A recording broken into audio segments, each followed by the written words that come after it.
வேதாகமத்தில் பரிசுத்தாவியை குறித்து அநேக பெயர்கள் குறிப்பிடப்பட்டிருக்கிறது. அதில் சில பெயர்களை இன்றைக்கு நான் உங்களுக்கு சொல்லிக் கொடுக்க போகிறேன். யோவான் 10 அதிகாரம் 10 அவருக்கு பரிபூர்ண ஜீவன் என்று பெயர். யோவான் 10 அதிகாரம் 10 பரிசுத்தாவியானவருக்கு பரிபூர்ண ஜீவன் என்று பெயர். யோவான் 14 அதிகாரம் 26 பரிசுத்தாவியானவரை தேற்றரவாளன் என்று இயேசு சொல்லுகிறார்.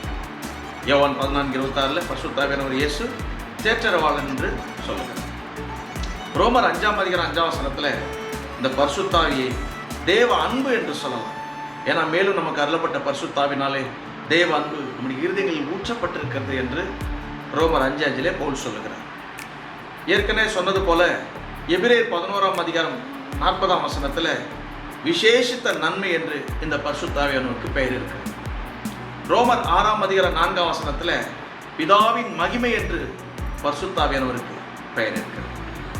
லூக்கா 17 அதிகாரம் 21 தேவனுடைய ராஜ்யம் என்று பரிசுத்தாவியானவருக்கு பெயர் இருக்கிறது.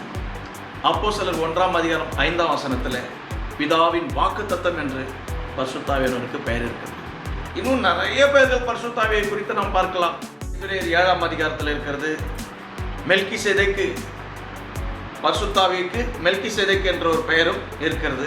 நிறைய பேர் இதை ஏற்றுக்கொள்ள மாட்டாங்க. ஆனால் மெல்கிசேதேக் என்பது பரிசுத்தாவியானவரை தான் குறிக்கும்.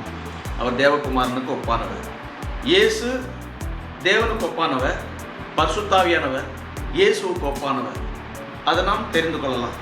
அப்போ இந்த பரிசுத்தாவியை குறித்து ஒரு சில பெயர்களை உங்களுக்கு நான் சொல்லியிருக்கிறேன். இது உங்களுக்கு ஆசீர்வாதமாக இருக்கும் என்று நான் விசுவாசிக்கிறேன். God bless you.